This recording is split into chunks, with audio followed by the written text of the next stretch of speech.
Midnight screams in Black Hollow Woods. The year was 1997, and autumn had swept over the small town of Glenwood Falls, Virginia. The leaves had turned brilliant shades of amber and crimson, but as the days grew shorter and the nights colder, an unsettling chill seemed to linger in the air. At the edge of town, beyond the crumbling remains of an old lumber mill, lay Black Hollow Woods, a dense and sprawling forest infamous for the disappearance of 3 local teenagers in the late 1980s.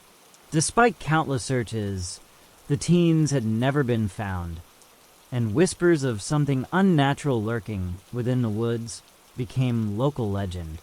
It was on a crisp October evening when Emily Harper, a 19-year-old college student, decided to venture into the forest. She had returned to Glenwood Falls that week to visit her family during fall break.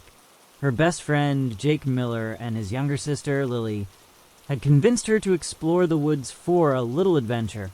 "People say they hear screams out here at night," Jake had said earlier that afternoon, grinning mischievously as they gathered flashlights and a thermos of hot cocoa. "It's probably just coyotes." Emily had laughed it off, but something about Jake's words stuck with her. As the sun dipped below the horizon and the sky turned a dusky purple, the group made their way down the narrow, overgrown trail leading into Black Hollow Woods. The air grew colder with every step they took, and the cheerful chatter between the 3 began to fade as an oppressive silence settled over the forest. The only sound was the crunch of dried leaves beneath their boots and the occasional hoot of an owl. "This place feels different at night," Lily said softly, clutching her flashlight tighter. Emily nodded. She couldn't shake the feeling that the woods were alive, watching them. About an hour into their trek, they came across a clearing where the remnants of an old fire pit lay surrounded by broken logs arranged in a circle. Jake crouched down, brushing ash off one of the stones. "This hasn't been used in years," he muttered. "But it's weird, it smells like burnt wood." Suddenly, a piercing scream echoed through the trees. It was high-pitched and blood-curdling, slicing through the stillness of the night. Emily froze, her breath catching in her throat. "Was that—" Lily began, but Jake cut her off. "It's just an animal," he said quickly, though his voice betrayed his own unease. Emily turned her flashlight toward the direction of the sound, her hands trembling. "That didn't sound like an animal," she whispered. The scream came again, this time louder and closer.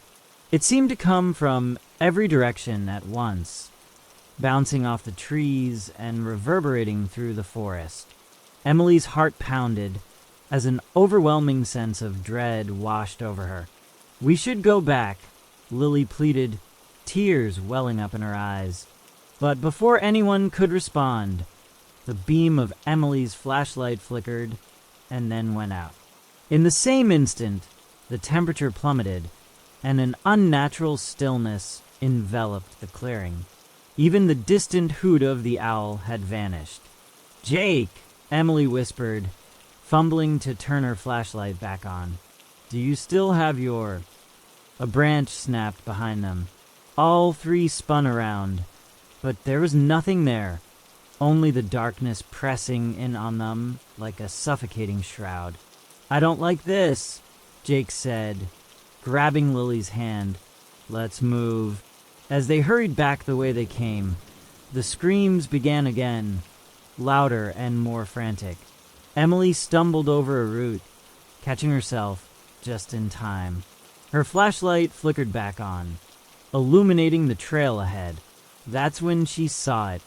At first, it looked like a figure standing among the trees, a pale, humanoid shape barely visible in the shadows. But as she stared, she realized it was wrong. Its limbs were too long, its head tilted at an unnatural angle. "Guys," she whispered, her voice trembling. Run. Jake turned, his eyes widening as he caught sight of the figure. Without hesitation, he grabbed Emily by the arm and pulled her forward. The three of them broke into a sprint, the forest seeming to close in around them as the screams grew deafening. As Emily, Jake, and Lily sprinted through the dense underbrush, the forest seemed to shift around them. The familiar trail they had walked earlier now felt unrecognizable, as if the trees themselves had moved to create a labyrinth. Emily's heart hammered in her chest, and her breaths came in ragged gasps. Behind them, the unearthly screams persisted, each one more piercing than the last. Jake, leading the way, held tightly to Lily's hand. "Keep running. Don't stop!" he shouted, though his own voice wavered with fear. Emily glanced over her shoulder, her flashlight bouncing wildly in her hand. The pale figure was still there, gliding between the trees with unnerving speed. Its movements were almost fluid, as if it were more shadow than flesh. "Jake!" she cried, her voice cracking. "It's following us!" Jake cursed under his breath and pushed forward. But just as they approached what looked like a break in the tree line, Lily let out a sharp scream. "My foot!" she cried, collapsing to the ground. Jake skidded to a halt and turned back, kneeling beside his sister. "What happened?" "My ankle," Lily winced, clutching her leg. "I twisted it." Emily stopped too, her flashlight trembling in her grasp as she swung it around, scanning the darkness for any sign of the figure. The forest was eerily silent now, save for the labored breathing of the trio. "We don't have time for this," Jake said, his voice rising in panic. He looped his arm around Lily and hoisted her to her feet. "We have to keep moving. Can you walk?" Lily nodded, though her face twisted in pain with every step. Emily took a deep breath, trying to steady her nerves. "I think we're close to the edge of the woods," she said, though she wasn't entirely sure. Everything felt distorted, as if the forest were playing tricks on her. They pressed on, moving as quickly as Lily's injured ankle would allow. The oppressive darkness seemed to grow thicker, and the cold was biting now, seeping into their skin. Then, without warning, the screams began again, closer this time and more frantic. It wasn't just one voice. It sounded like a chorus of tortured cries, overlapping and echoing in every direction.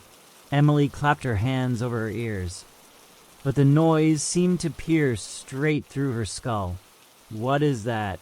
Lily whimpered, tears streaming down her face. "I don't know," Jake shouted, desperation creeping into his tone. Emily's flashlight flickered again, and she frantically hit it against her palm. When the beam steadied, she caught a glimpse of something ahead, a clearing bathed in an unnatural, faint blue glow. "Over there," she said, pointing. They stumbled toward the light, emerging into the clearing. In the center stood an ancient, moss-covered stone circle, each monolith carved with strange, indecipherable symbols. The blue light seemed to emanate from the ground within the circle, pulsing rhythmically like a heartbeat. "What the hell is this?" Jake murmured, his eyes wide. Emily stepped closer, drawn to the light despite the fear clawing at her chest. The air around the stones was warmer, almost inviting, and the screaming seemed to fade as they entered the clearing. "This has to be what's causing it," Emily said, her voice barely above a whisper. "How?" Jake asked, supporting Lily as she leaned heavily against him. Before Emily could answer, the pale figure emerged from the trees, its elongated limbs moving unnaturally as it stepped into the clearing. Up close, its appearance was even more horrifying. Its skin was an ashen gray, and its face was devoid of any features save for two hollow, black voids where eyes should have been. Jake let out a strangled yell, positioning himself between the creature and Lily. "Stay back!" The figure tilted its head, as if studying them, then let out a low, guttural sound that sent shivers down Emily's spine. "We need to leave," Lily whispered, her voice trembling. Emily nodded, but something about the stones held her in place. She felt an inexplicable pull, as if the light was calling to her. The figure took another step forward, its movements jerky and disjointed. Jake grabbed a branch from the ground and swung it at the creature, shouting, "Get away from us!" The figure didn't flinch. Instead, it raised one impossibly long arm and pointed toward the stone circle. "It wants us to go in," Emily said, her voice barely audible. "Are you insane?" Jake snapped, "We're not going in there." But the creature didn't move closer. It simply stood there motionless, its bony fingers still pointing toward the stones. Emily's heart raced as she took a hesitant step forward, her eyes fixed on the glowing light. She didn't know why, but she felt like the stones were the key to whatever was happening. "Emily, don't," Jake warned. "I think it's trying to tell us something," she said, her voice shaking. She stepped into the circle, and the world seemed to shift. The scream ceased entirely, replaced by an eerie silence. The air felt thick, and a strange hum vibrated beneath her feet. "Emily," Jake shouted, but his voice sounded distant, as if coming from the other side of a wall. Inside the circle, the light grew brighter, and Emily felt a strange warmth envelop her. She looked down and saw the symbols on the stones beginning to glow, their intricate patterns shifting and rearranging themselves. Then she heard it, a whisper, soft and melodic, but unmistakable. "Set us free," the voice said. Emily's breath caught in her throat. "Who are you?" she asked aloud. The voice didn't answer, but the hum grew louder, resonating through her entire body. "Emily, get out of there." Jake's voice cut through the haze, snapping her back to reality. She turned and saw him and Lily standing just outside the circle, their faces pale with fear. But before she could move, the ground beneath her feet began to tremble. The glowing light intensified, and the symbols on the stones flared brilliantly. The trembling of the ground intensified, and Emily stumbled, barely keeping her balance. The air around her grew thick, pressing against her skin like invisible hands. She turned back toward Jake and Lily, who were shouting something, but their voices were muffled now, distorted as though she were hearing them through water. "Emily, get out of there." Jake's voice cut through the distorted hum, just clear enough for her to understand. "I don't think I can," she shouted back, but her words felt like they dissolved into the oppressive atmosphere. The light inside the circle shifted, no longer a soft glow, but a pulsating brilliance that cast long, eerie shadows into the woods. The symbols on the stones flickered faster, as if reacting to some unseen force. And then, from within the light, shapes began to form. At first, they were nothing more than wisps of smoke, swirling and twisting in the air. But as Emily stared, they solidified into ghostly figures, 3 of them. A boy, a girl, and another boy, all no older than 16. Their faces were pale, almost translucent, their eyes hollow and filled with an unrelenting sorrow. "Help us," the girl whispered, her voice barely audible, but somehow cutting through the heavy hum. Emily's breath caught. These were the teenagers who had gone missing in the woods years ago. She recognized their faces from old newspaper clippings her parents had shown her when she was younger. "How can I help you?" Emily asked, her voice trembling. The boy in the center raised a ghostly hand and pointed at the stones. "Break the circle," he said, his tone calm but filled with urgency. "What happens if we do that?" Jake called out from the edge of the clearing. He was gripping a thick branch like a weapon, his knuckles white from the force of his grip. The spirits didn't respond directly. Instead, the girl stepped forward, her form flickering like a weak flame. "It will stop," she said. "The screams, the creature, everything. Don't listen to them," Lily shouted. Her voice was shaky, her face pale as she clung to Jake's arm. "We don't even know what breaking the circle will do. What if it makes things worse?"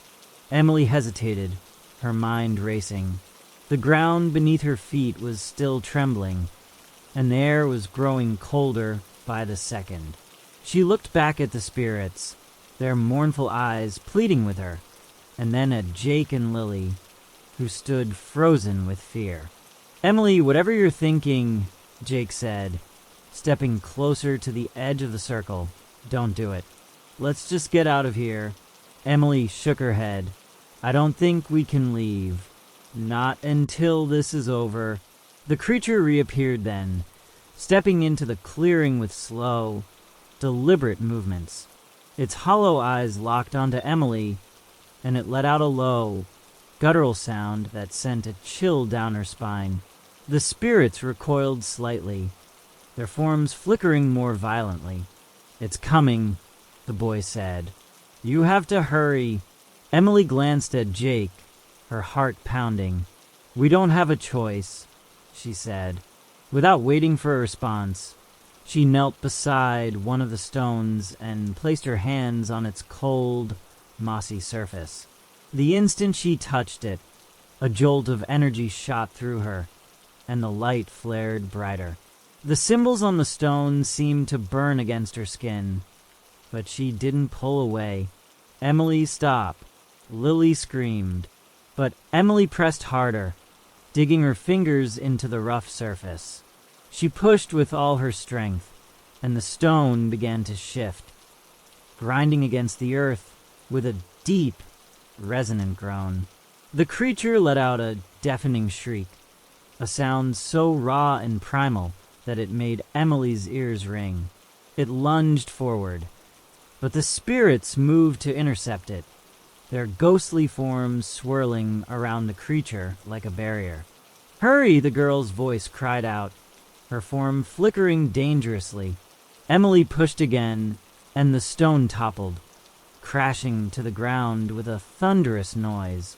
The light within the circle exploded outward, blinding and all-consuming.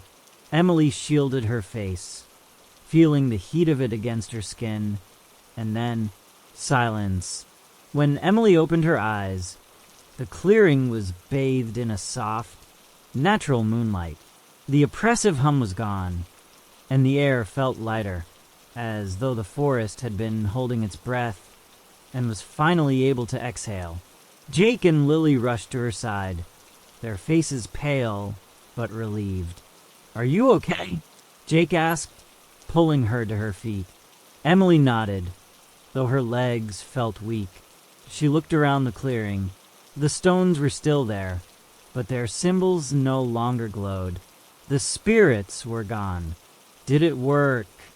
Lily asked, her voice trembling. Emily was about to respond when a faint sound caught her attention. It was distant, barely audible, but unmistakable. The sound of children laughing. She turned toward the edge of the clearing and saw 3 faint figures disappearing into the woods, their laughter echoing softly through the trees. "They're free," she said quietly. Jake and Lily followed her gaze, but said nothing. As the 3 of them made their way out of the woods, the night felt different. The oppressive weight that had hung over Black Hollow Woods for so many years was gone. The air was crisp and clean, and the stars seemed to shine brighter than before. But as they reached the edge of the forest and stepped onto the familiar path leading back to town, Emily couldn't shake the feeling that something had changed within her. The woods had let them go, but not without leaving a mark. Behind them, deep within Black Hollow Woods, a single, faint scream echoed into the night. The faint scream from the woods followed them even as they hurried down the familiar path toward town. Emily glanced over her shoulder, half expecting to see the pale figure lurking among the trees, but the forest behind them seemed still, too still. The sounds of the night, crickets, the rustling of leaves in the wind, were absent, replaced by an eerie silence that stretched out in every direction. Lily clung tightly to Jake, her limp more pronounced now as exhaustion took over. "Are we safe now?" she whispered, her voice barely audible. Jake didn't answer immediately. His jaw was tight, his eyes scanning the shadows that surrounded them.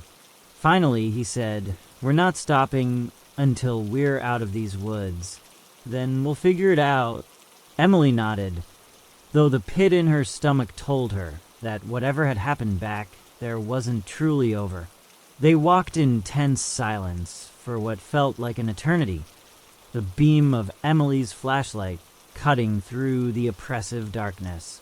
The path should have been straightforward. It always had been during the day, but now it seemed to twist and turn in ways that made no sense. Every time they thought they were nearing the edge of the woods, another bend or fork in the trail would appear, leading them deeper into unfamiliar territory. "This isn't right," Emily said finally, breaking the silence.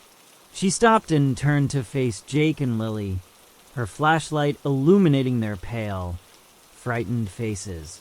"We should have been out of here by now." Jake looked down the trail ahead, his brow furrowed. "It's the woods," he muttered. "It's messing with us." Lily's eyes widened. What if we're trapped? What if we never get out?" "Don't say that," Jake snapped, though his voice lacked conviction. Emily took a deep breath, forcing herself to think. "We just need to keep going. We'll find the way out. We have to." But even as she said the words, doubt crept into her mind. The air felt heavier again, like it had back in the clearing, and the faint sensation of being watched prickled at the back of her neck. They pressed on, their footsteps the only sound breaking the silence. The deeper they went, the stranger the woods became. The trees, which had been tall and straight earlier, now seemed warped, their gnarled branches twisting together like skeletal hands. The ground beneath their feet grew softer, almost spongy, as if the earth itself were alive. And then they came to the fork in the path. Two trails diverged before them, each disappearing into the darkness. Neither looked familiar, and there were no signs to indicate which way might lead them back to town. "Which way do we go?" Lily asked, her voice trembling. Jake turned to Emily, his expression desperate. "You were in the circle. You saw whatever that was. Did it show you anything? Any way out?" Emily shook her head, frustration bubbling up inside her. "I don't know. I don't think the circle was about us leaving. It was about freeing those kids." "Great," Jake muttered, running a hand through his hair. "So we're still stuck in this nightmare." Before Emily could respond, the faint sound of laughter echoed through the trees. It was soft at first, barely perceptible, but it grew louder with every passing second. "Do you hear that?" Lily whispered, clutching Jake's arm tightly. Emily nodded, her throat dry. The laughter wasn't like the gentle, relieved sound she had heard in the clearing. It was distorted, warped, and it seemed to come from all directions at once. "Let's move," Jake said, his voice low but firm. He chose the trail on the left, without waiting for an argument and started walking, pulling Lily along with him. Emily hesitated for only a moment before following, her flashlight casting long shadows across the trees. The laughter followed them, growing louder and more frenzied. Emily's hands were trembling now, the beam of her flashlight bouncing erratically with each step. She kept glancing over her shoulder, convinced that something or someone was trailing them. And then, just ahead on the path, the laughter stopped. Emily froze, Jake and Lily halting just ahead of her. The silence was deafening, and for a moment, all Emily could hear was the sound of her own heartbeat pounding in her ears. "Do you see that?" Jake whispered, pointing ahead. Emily raised her flashlight, her breath catching in her throat. At first, it looked like a figure standing in the middle of the path, but as the light illuminated it, she realized it wasn't a person. It was a scarecrow. The figure was crude, its body made of burlap sacks stuffed with straw, its head a hollowed-out pumpkin with jagged, uneven features carved into its surface. It was perched on a wooden stake, its arms outstretched as if to block their path. "That wasn't here before," Lily said, her voice shaking. Jake stepped forward cautiously, his makeshift branch weapon raised. "It's just a stupid scarecrow. Someone must have put it here to mess with us." Emily wasn't so sure. There was something wrong about the scarecrow, something unnatural. The carved eyes seemed to follow them, and the crude smile on its pumpkin head was twisted, almost mocking. "Let's just go around it," Emily said, her voice barely above a whisper. Jake nodded, leading Lily off the path and into the underbrush to skirt around the figure. Emily followed close behind, her eyes never leaving the scarecrow. As they passed it, a sound like rustling leaves filled the air. Emily stopped, turning her flashlight back toward the scarecrow. It hadn't moved, but the ground beneath it seemed to shift, as if something was stirring in the soil. "Emily, come on," Jake urged. Reluctantly, she turned away and followed them, her heart pounding. But as they continued down the trail, the rustling sound grew louder, and a new sound joined it, the faint, rhythmic tapping of wood against wood. It was coming from behind them. Emily glanced back, and her stomach dropped. The scarecrow was gone. The stake it had been perched on was still there, sticking out of the ground, but the figure itself was nowhere to be seen. "Jake," she whispered, her voice shaking. "It's gone." Jake stopped and turned, his face paling as he saw the empty stake. "What do you mean it's gone?" "It was right there," Emily said, pointing toward the spot. "It was right there, and now it's gone." Lily let out a small whimper, clutching Jake's arm tightly. "What if it's following us?" Before anyone could answer, the laughter returned, louder and more distorted than before. It echoed through the trees, accompanied by the rhythmic tapping sound, which grew faster and more frantic. "We need to run," Jake said, his voice firm.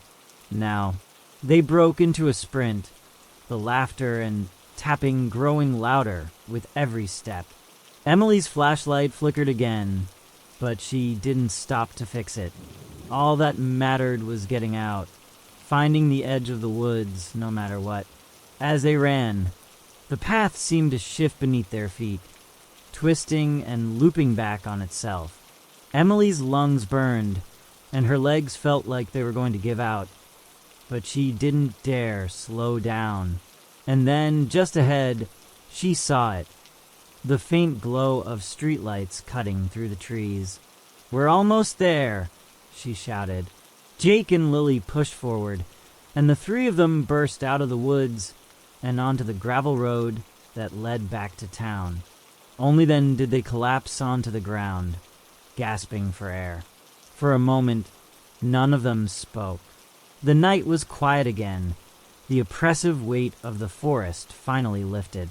But as Emily looked back at the dark silhouette of Black Hollow Woods, she knew they hadn't escaped unscathed. Something had followed them. The faint glow of the streetlights felt like salvation as Emily, Jake, and Lily sat in the gravel, their breaths heaving and hearts still racing. The oppressive darkness of Black Hollow Woods loomed behind them, but it no longer felt alive, not the way it had in the depths of the forest. The three exchanged a look, but no one spoke. What could they say? There were no words to describe what they had just survived. The creature, the spirits, the Scarecrow. It all seemed like a fever dream, a nightmare that clung to their skin. Lily broke the silence first. "We're really out," she whispered, tears streaming down her face. "It's over." Jake nodded, wrapping an arm around her shoulder. "Yeah, we made it." Emily stared back at the woods, her hands trembling. Deep inside, she wasn't so sure it was over. The laughter, the screams, the creature, they had left the forest behind. But had the forest truly let them go? She shook the thought away. For now, they were safe. That was all that mattered. As they stood and began the long walk back to town, the silence of the night was almost comforting. But every now and then, Emily thought she heard faint whispers on the wind, like the woods were calling her back. She didn't dare look over her shoulder again. They reached town just as the first hints of dawn painted the horizon, and the warmth of the morning sun began to creep across the sky. The nightmare had ended, at least for now, and the three of them parted ways, each returning to their homes with heavy hearts and weary minds. But that night, as Emily lay in her bed, staring at the ceiling, she couldn't sleep. The faint echo of laughter still lingered in her ears, and she swore she saw shadows flicker in the corners of her room. The woods had taken something from them, and Emily couldn't shake the feeling that it wasn't done with them yet. So, dear reader, as you close your eyes tonight and drift off to sleep, remember, some places are best left undisturbed. The forest has its secrets, and sometimes it doesn't let go so easily. Sweet dreams, and may they be free of dark woods and haunting laughter. Good night, Crescent Moon.